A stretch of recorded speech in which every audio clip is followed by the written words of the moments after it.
स्वागत है आपका अपने YouTube channel bio by Virendra sir पर। दोस्तों, हमने 12th बायोलॉजी के 32 लेसन कंप्लीट कर लिए हैं। आज 33वां लेसन मानव में भ्रूणीय परिवर्तन के बारे में अध्ययन करेंगे। जो साथी हमसे पहली बार जुड़ रहे हैं वे हमारे YouTube channel bio by Virendra sir को लाइक शेयर एवं सब्सक्राइब अवश्य करें। चलिए स्टार्ट करते हैं। आज का हमारा टॉपिक है मानव में भ्रूणीय परिवर्तन। तो निषेचन के उपरांत क्या बनता है? युग्मज। निषेचन के उपरांत क्या बनता है? युग्मज, यानी द्विगुणित एक कोशिकीय संरचना बनती है जिसे हम युग्मज कहते हैं। और युग्मज से भ्रूण निर्माण की क्रिया, युग्मज से भ्रूण निर्माण की क्रिया को ही भ्रूणोद्भवन कहते हैं। यानी युग्मज से भ्रूण किस प्रकार से बनता है, युग्मज से भ्रूण विकास किस प्रकार से होता है, यह क्रिया क्या कहलाती है? भ्रूणोद्भवन कहलाती है। क्या कहेंगे इसे? भ्रूणोद्भवन। अर्थात युग्मज से भ्रूण निर्माण की क्रिया क्या है? भ्रूणोद्भवन। इस प्रक्रिया में जो युग्मज है वो लगातार समसूत्री विभाजन एवं विभेदीकरण करते हुए शिशु का निर्माण करता है। इसमें ये युग्मज है, ये लगातार क्या करेगा? समसूत्री विभाजन करेगा। कौन से विभाजन करेगा? समसूत्री विभाजन करेगा और विभेदीकरण करेगा। समसूत्री विभाजन एवं विभेदीकरण के उपरांत किसका निर्माण करता है? भ्रूण का निर्माण करता है। युग्मज लगातार समसूत्री विभाजन एवं विभेदीकरण करते हुए भ्रूण में परिवर्तित हो जाता है। इस क्रिया को हम भ्रूणोद्भवन कहते हैं। नेक्स्ट हमारा टॉपिक आता है विदलन एवं तूतक भवन। विदलन एवं तूतक भवन। विदलन एवं तूतक भवन। हाँ जी, देखिए मनुष्य के जो डिंब वाहिनी है, उस डिंब वाहिनी के एम्पुला, इस्थमस, संधि स्थल पर क्या होता है? निषेचन की क्रिया होती है। मनुष्य के डिंब वाहिनी की एम्पुला, इस्थमस, संधि स्थल पर निषेचन क्रिया होती है, जिसमें male gametes plus female gametes हैं वो क्या होते हैं? जुड़ते हैं और जिससे एक कोशिकीय द्विगुणित संरचना युग्मज या जाइगोट का निर्माण होता है। युग्मज या जाइगोट का निर्माण होता है। युग्मज में होने वाले प्रारंभिक समसूत्री विभाजन को विदलन कहते हैं। अब ये जो युग्मज बना है, इस युग्मज में जो प्रारंभिक समसूत्री विभाजन होंगे, प्रारंभिक समसूत्री विभाजन, प्रारंभिक समसूत्री विभाजनों को ही हम क्या कहते हैं? विदलन कहते हैं। विदलन कहते हैं। यानी युग्मज में होने वाले प्रारंभिक समसूत्री विभाजन विदलन कहलाते हैं। विदलन की शुरुआत तभी हो जाती है जब युग्मज डिंब वाहिनी से गर्भाशय की ओर बढ़ता है। यानी ये युग्मज है, ये डिंब वाहिनी से और किधर आएगा? गर्भाशय की ओर, यूट्रस की ओर आता है, गर्भाशय की ओर आता है। उसी समय विदलन प्रक्रिया की शुरुआत हो जाती है। सबसे पहले युग्मज समसूत्री विभाजन द्वारा दो समान कोशिकाएं बनाता है। इसे क्या कहते हैं? द्विकोशिकावस्था कहते हैं। सबसे पहले ये युग्मज है, ये समसूत्री विभाजन करके दो कोशिका बनाएगा। कितनी कोशिका बनाएगा? दो कोशिका, समान आकार की दो कोशिका बनाएगा। इसे हम क्या कहेंगे? द्विकोशिकावस्था। कौन सी अवस्था? द्विकोशिक अवस्था कहते हैं। अब ये जो द्विकोशिक अवस्था है, इसके बाद में क्या होगा? इनसे एक कोशिका विभाजित होकर के तीन कोशिकीय अवस्था बनाएगी। अब इनमें से केवल एक कोशिका ही डिवाइड होगी और कितनी कोशिका बना लेगी? अब तीन कोशिकाएं बना लेती है। कितनी कोशिकाएं बना लेती है? तीन कोशिकाएं बना लेती है। यानी 3 कोशिकीय अवस्था बन जाती है। इसके बाद विभाजनों का क्रम बढ़ता जाता है एवं कोशिकाओं की संख्या तो बढ़ती है और साथ साथ में युग्मज का आकार भी, लेकिन युग्मज का जो आकार है वो नहीं बढ़ता। कोशिकाओं की संख्या बढ़ेगी, लगातार विभाजन होंगे, लगातार विभाजनों के कारण कोशिकाओं की संख्या बढ़ेगी, लेकिन युग्मज का आकार नहीं बढ़ता, अर्थात युग्मज का आकार वही रहता है। जब कोशिकाओं की संख्या 16 हो जाती है, जब कोशिकाओं की संख्या कितनी हो जाती है, 16 हो जाएगी, तब इस ठोस जो अवस्था है अर्थात 16 कोशिकीय अवस्था है, इसको हम क्या कहेंगे, मोरूला या तूतक कहते हैं। कितना, 16 कोशिकीय जो अवस्था है, इस 16 कोशिकीय अवस्था, जैसे जैसे धीरे धीरे डिवाइडेशन बढ़ते जाएंगे, जैसे 3 बने फिर ये डिवाइड होकर के 4 बना लेगी, फिर 4 से 8 बनेंगे, 8 से 16 बनेंगे, यानी 16 कोशिकीय अवस्था आ जाएगी। इस 16 कोशिकीय अवस्था को ही तूतक या मोरूला कहते हैं, तूतक या फिर मोरूला कहते हैं। या आप ऐसे भी कह सकते हैं कि युग्मज से 16 कोशिकीय अवस्था का बनना तूतक भवन या मोरूलेशन कहलाता है। हाँ भाई, क्या बनेगा, 16 कोशिकीय अवस्था बनेगी जिसको तूतक या मोरूला कहेंगे। तूतक बनने तक जोना पेलुसिडा का आवरण बना रहता है और तूतक बनने की क्रिया को हम तूतक भवन या मोरूलेशन कहते हैं। यह क्रिया 3 दिनों में पूर्ण हो जाती है। ये तूतक बनने की क्रिया है, ये 3 दिन में जाके पूरी होती है। अर्थात युग्मज है वो डिवाइडेशन करके 16 कोशिकीय अवस्था बनाएगा। इस 16 कोशिकीय अवस्था को तूतक या मोरूला कहते हैं और मोरूला के बनने की प्रक्रिया या तूतक के बनने की प्रक्रिया तूतक भवन या मोरूलेशन कहलाती है। अब ये जो मोरूला बना है, इस मोरूला के चारों ओर क्या जोना पेलुसिडा का आवरण बना रहता है और ये प्रक्रिया 3 दिन में या 72 घंटे में पूरी हो जाती है। तूतक पर पाए जाने वाला जो जोना पेलुसिडा आवरण है वो भ्रूण को गर्भाशय के अलावा अन्य जगह रोपण से बचाता है। ये जो जोना पेलुसिडा आवरण है, पेलुसिडा, ये क्या करता है भाई, ये भ्रूण को दूसरी जगह रोपण से बचाता है। केवल भ्रूण का रोपण कहाँ पे होने देता है, यूट्रस में होने देता है, अन्य जगह ये इम्प्लांटेशन की प्रक्रिया है वो नहीं हो पाती। इस वजह से इसके ऊपर जोना पेलुसिडा बना रहता है और ये भ्रूण है वो गर्भाशय की ओर गति करता हुआ कहाँ पहुंच जाता है, गर्भाशय के अंदर पहुंच जाता है। हाँ जी, नेक्स्ट है कोरक भवन। कोरक भवन, कोरक भवन या इसको हम ब्लास्टुलेशन भी कहते हैं। ब्लास्टुलेशन, हाँ भाई, युग्मज से मोरूला का बनना मोरूलेशन और मोरूला से ब्लास्टुला का बनना, मोरूला से ब्लास्टुला का बनना ब्लास्टुलेशन कहलाता है। यानी तूतक से कोरक कुटी के निर्माण की, ये जो तूतक बना है, तूतक से क्या बन जाए, कोरक कुटी, कोरक कुटी या ब्लास्टुला, ब्लास्टुला। तूतक से कोरक कुटी के निर्माण की क्रिया को ब्लास्टुलेशन या कोरक भवन कहते हैं। गर्भाशय में तूतक पहुंचने पर इसकी जो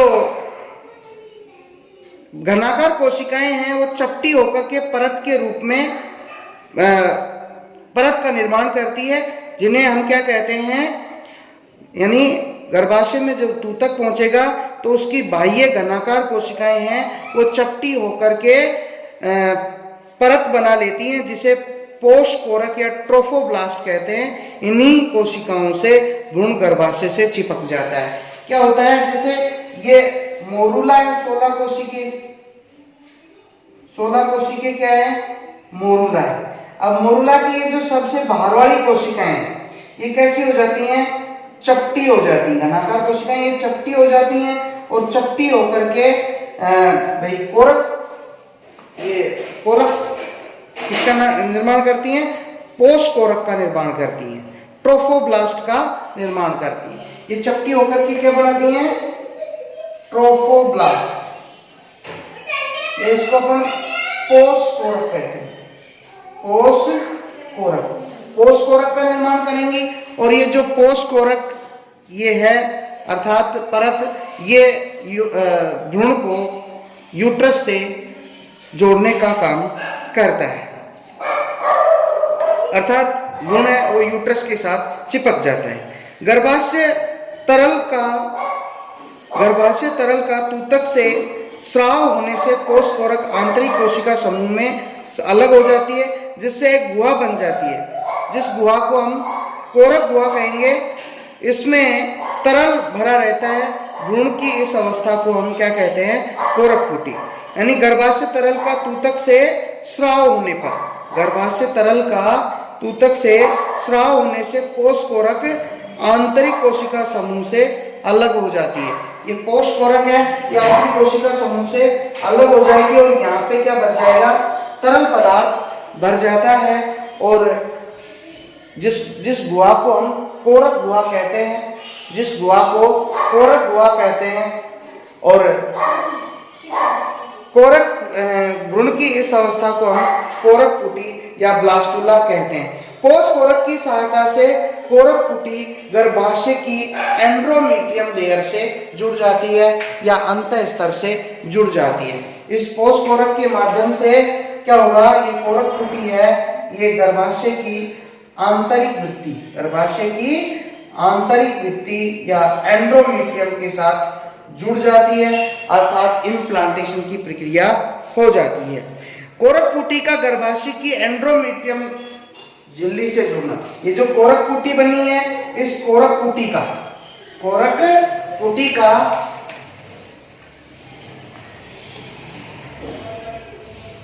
जो या ब्लास्टुला बना है, इस ब्लास्टुला का किसके साथ? यूट्रस की एंड्रोमीट्रियम लेयर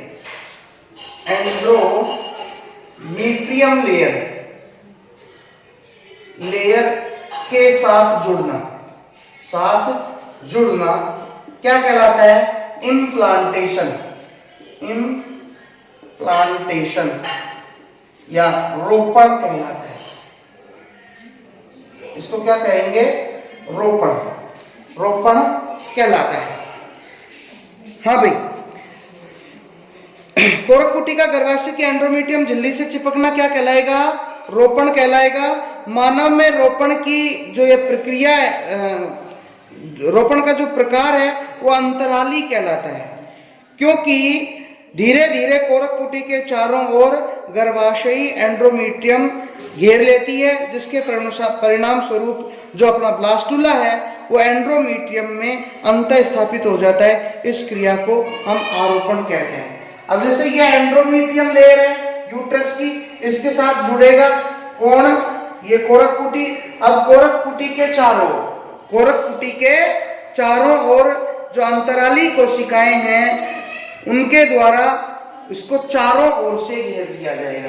जैसे ये कोरक कुटी है, अब इसको अंतराली कोशिकाओं के द्वारा चारों ओर से घेर लिया जाता है। गर्भाशय की एंड्रोमीट्रियम लेयर की जो अंतराली कोशिकाएं हैं वो इसको चारों ओर से घेर लेती है।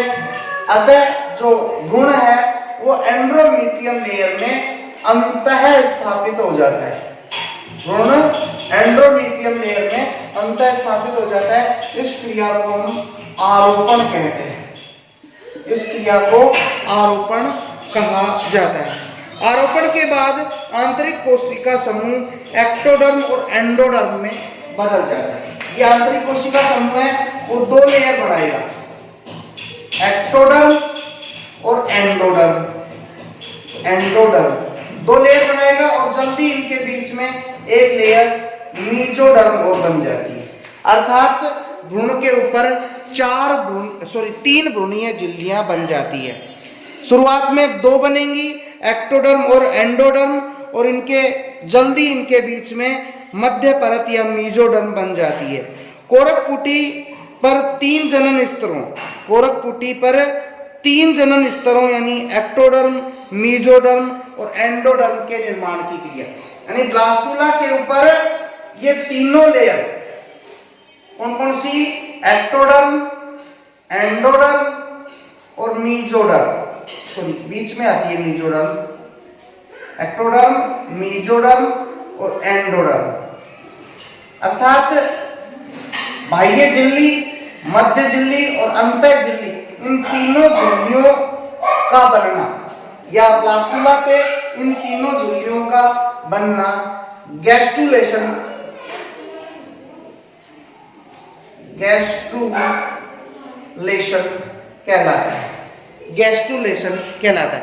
यानी युग्मनज बना, युग्मनज से मोरुला बना, मोरुला से ब्लास्टुला बना, ये ब्लास्टुला बन गया, और ब्लास्टुला से गैस्ट्रुला, गैस्ट्रुला बन जाता है। जाइगोट से मोरुला, 16 कोशिकीय अवस्था मोरुला, और फिर मोरुला से कोरकपुटी के निर्माण की क्रिया को ब्लास्टुला, और ब्लास्टुला से, ब्लास्टुला के चारों ओर तीनों जनन स्तरों एक्टोडर्म, मीजोडर्म और एंडोडर्म के निर्माण की प्रक्रिया को गैस्ट्रुलेशन या गैस्ट्रुला भवन कहते हैं। अब मानव में भ्रूणीय अवस्थाओं का हम सारांश देखते हैं कि भ्रूणीय अवस्थाओं में क्या क्या होता है।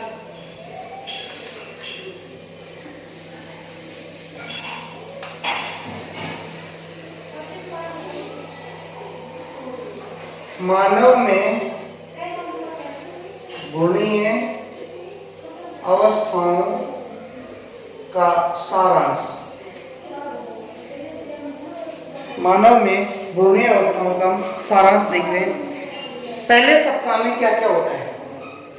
प्रथम सप्ताह, प्रथम सप्ताह यानी मैथुन के 24 से 30 घंटे में निषेचन, 48 घंटे में 2 कोशिकावस्था, तीसरे दिन मोरुलावस्था, चौथे दिन कोरकपुटी बनकर गर्भाशय में प्रवेश करती है, और 7वें 8वें दिन क्या होता है? आरोपण होता है। यानी 24 से 24 घंटे में, यानी लगभग कितने, 24 से 30 घंटे में निषेचन की प्रक्रिया पूरी होती है। 24 से 30 घंटे में निषेचन होता है, ठीक है।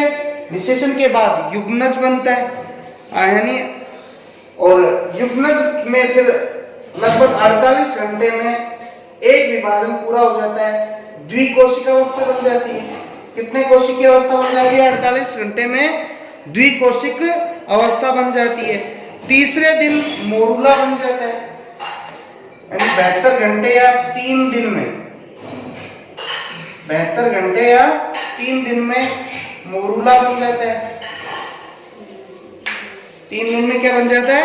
मोरुला बन जाता है, और चौथे दिन कोरकपुटी बनकर गर्भाशय में प्रवेश कर जाती है, और 7वें 8वें दिन आरोपण हो जाता है। यानी चौथे दिन ब्लास्टुला बनेगा, और 7वें से 8वें दिन रोपण की प्रक्रिया हो जाती है, इम्प्लांटेशन हो जाता है। दूसरे सप्ताह में क्या होता है? द्वितीय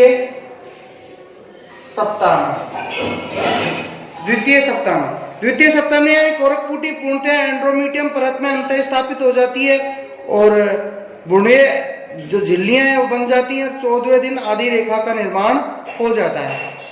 यानी दूसरे सप्ताह में ये आरोपित हो जाएगा भ्रूण पूर्णतया, उसके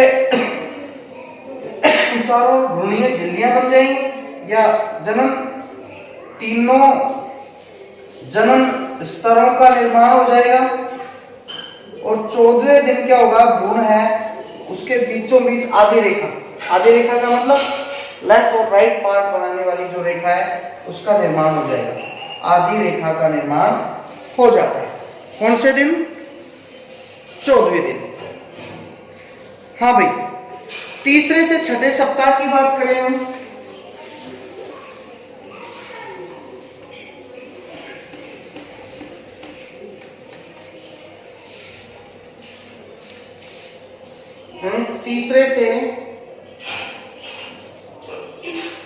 3rd से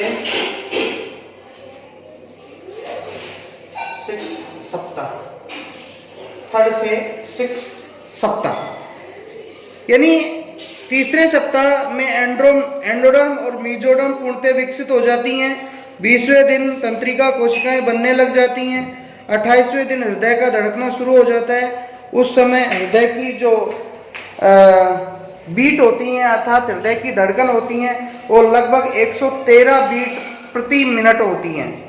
ग्रसनी चाप निर्मित भ्रूण के चारों ओर एमनियोनिक द्रव की मात्रा बढ़ने लग जाती है।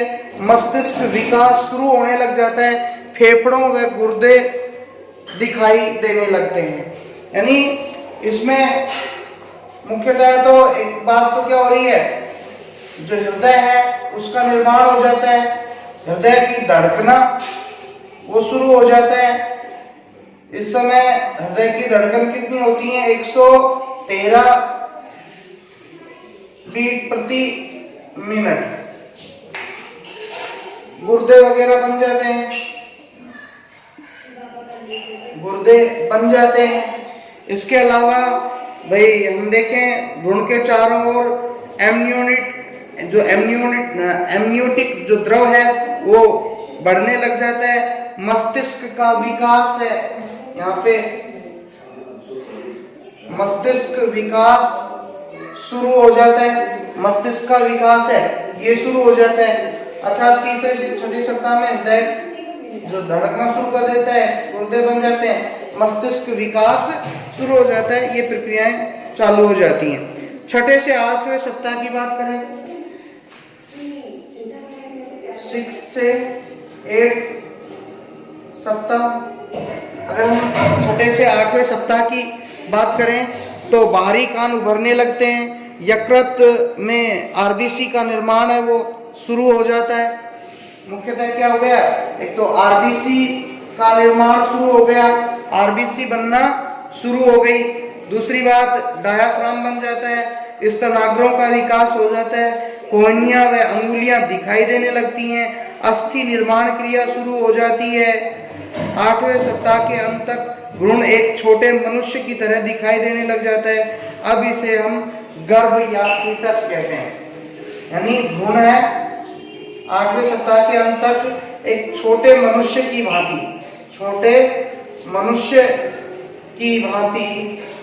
दिखाई देने लग जाता है, जिसको अपन फीटस कहते हैं। जिसको अपन क्या कहते हैं, फीटस कहते हैं। फीटस या इसको आप हिंदी में बोले तो गर्भ बोल सकते हो। हाँ जी। और हृदय है वो पूर्ण विकसित हो जाता है और हृदय की जो धड़कन है वो बढ़कर के 167 यानी हार्ट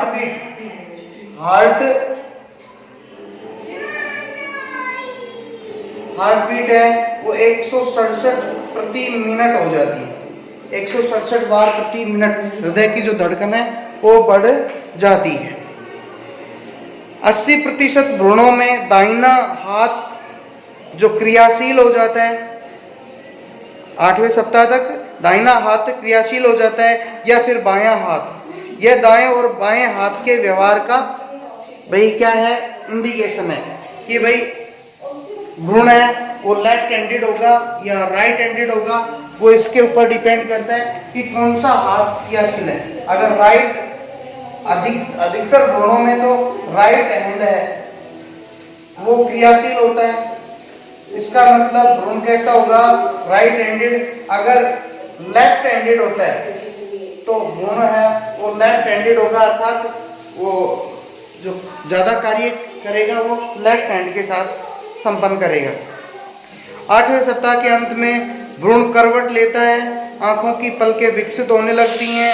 इस समय प्रौढ़ व्यक्ति में पाई जाने वाली जो सभी संरचनाएं हैं उनमें से 90% से अधिक विकसित हो जाती हैं। 9वें से 12वें सप्ताह की बात करें हम,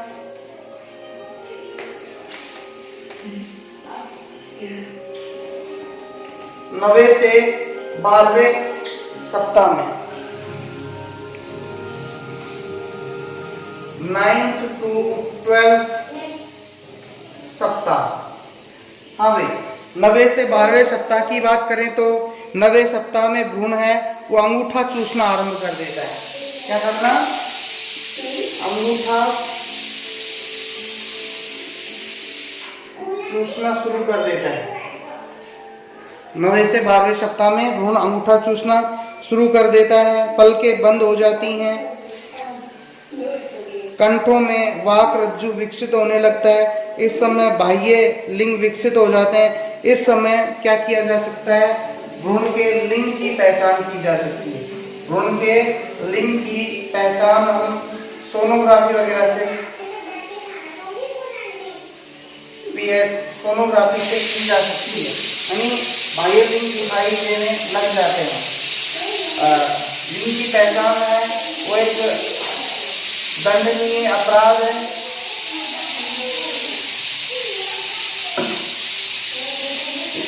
भ्रूण की पहचान करना एक दंडनीय अपराध है। हाँ भाई, क्या होता है? यानी इस समय लड़का या लड़की की पहचान संभव है। 11वें सप्ताह में भ्रूण उबासी लेना शुरू कर देता है। 11वें सप्ताह में क्या होगा? भ्रूण 11वें सप्ताह में भ्रूण उबासी लेना शुरू कर लेता है। उबासी लेना शुरू कर देता है एवं नाखून पूर्ण विकसित हो जाते हैं। 11वें सप्ताह के अंत तक होठ व नाक भी विकसित हो जाते हैं। 11वें सप्ताह के अंत तक होठ और नाक है वो भी विकसित हो जाते हैं। फिर हम तीसरे से चौथे महीने की बात करें, थर्ड से फोर्थ माह में एक तो स्वाद कलिकाएं विकसित हो जाती है। मुंह के अंदर, मुंह में क्या हो जाती हैं? स्वाद कलिकाएं विकसित हो जाती हैं। शिशु ग्रहण की गई ग्लूकोज को आंत्र द्वारा पचाने लग जाता है। गर्भाशय शिशु यदि बालिका हो तो नर की अपेक्षा अधिक हलचल करती है। दांतों का विकास होने लग जाता है और मां को स्पष्ट रूप से शिशु हलचल का पता लगना शुरू हो जाता है, जिसे क्लिकनिंग कहते हैं। यानी शिशु है वो हलचल करना शुरू कर देता है। शिशु हलचल करना शुरू कर देता है। यदि गर्भस्थ शिशु बालिका है तो हलचल जो बालक है उसकी अपेक्षा ज्यादा करती है। बालिका हलचल अधिक करती है, ठीक है। और स्वाद कलिकाएं विकसित हो जाती हैं। इसके अलावा हलचल शुरू कर माँ को ये सब स्पष्ट रूप से महसूस कर सकती है। इसे किल्कनिंग कहते हैं। इसे किल्कनिंग कहते हैं। इसे क्या कहते हैं? किल्कनिंग कहते हैं। अब हम बात करें 4 से 6 महीने के भ्रूण की।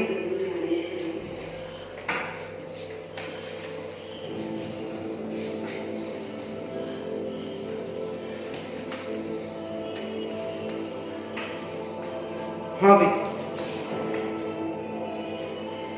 4th से 6th माह का जो भ्रूण है उसमें क्या क्या परिवर्तन होते हैं देखिए।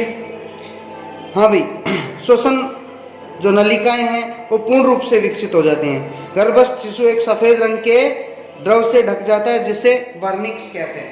गर्भस्थ शिशु एक सफेद रंग के द्रव से ढक जाता है जिसे वर्निक्स कहा जाता है। क्या कहा जाता है? वर्निक्स से, यानी सफेद रंग के द्रव से शिशु ढक जाता है। शिशु में श्रवण अंग आंतरिक कण विकसित हो जाते हैं। शिशु उच्च ध्वनि तीव्रता के प्रति प्रतिक्रिया करने लग जाता है, यानी ध्वनि के प्रति क्या करने लग जाता है? प्रतिक्रिया करने लग जाता है। तेज आवाज के प्रति ये हलचल करने लग जाता है शिशु। और 6ठे महीने पर सिर पर बाल आने लगते हैं। त्वचा ग्रंथियों का विकास शुरू हो जाता है। फेफड़े सांस लेने की क्षमता के लिए विकसित हो जाते हैं। फेफड़े हैं, फेफड़े श्वसन के लिए विकसित हो जाते हैं।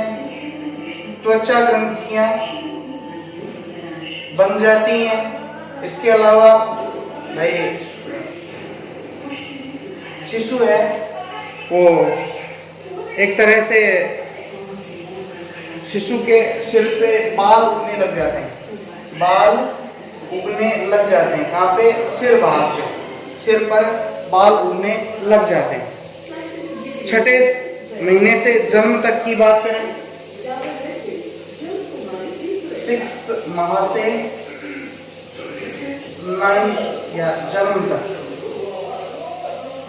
6th माह से जन्म तक की बात करें तो शिशु की पलकें झपकने लगती हैं।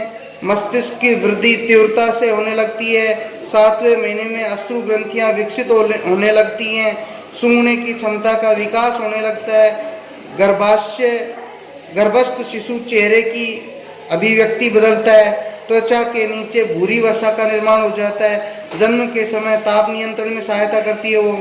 फेफड़ों में वायु कुपिकाएं विकसित होने लगती हैं। 9वें महीने के अंत तक प्लेसेंटा द्वारा एस्ट्रोजन हार्मोन के स्राव से माता को प्रसव पीड़ा होने लगती है और शिशु का जन्म हो जाता है।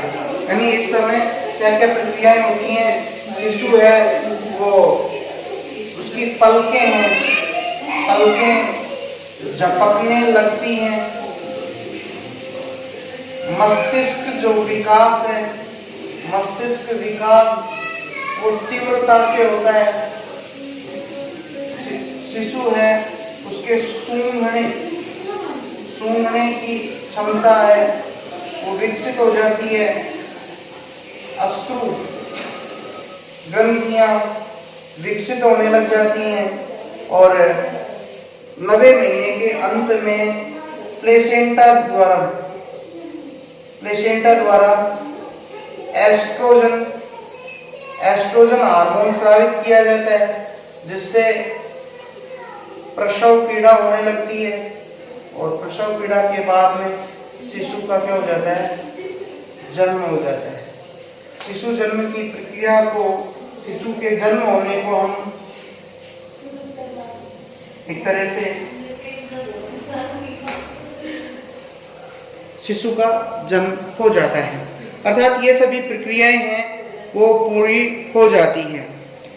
ये शिशु जन्म की जो प्रक्रिया है इसको हम प्रसव भी कहते हैं। ठीक है, तो 9वें महीने से जन्म तक क्या क्या होंगे? पलकें झपकने लगेंगी, मस्तिष्क का विकास तीव्रता से होगा, सूंघने की क्षमता विकसित हो जाएगी, अश्रु ग्रंथियां बन जाएंगी, प्लेसेंटा के द्वारा एस्ट्रोजन हार्मोन का स्राव होगा, जिससे प्रसव पीड़ा आरंभ होगी और शिशु का जन्म हो जाता है। ये लेसन हमारा 33वां यहीं पे समाप्त होता है। आगे के जो टॉपिक्स है, पार्ट है, उनके लिए हमारा नेक्स्ट वीडियो देखें। धन्यवाद।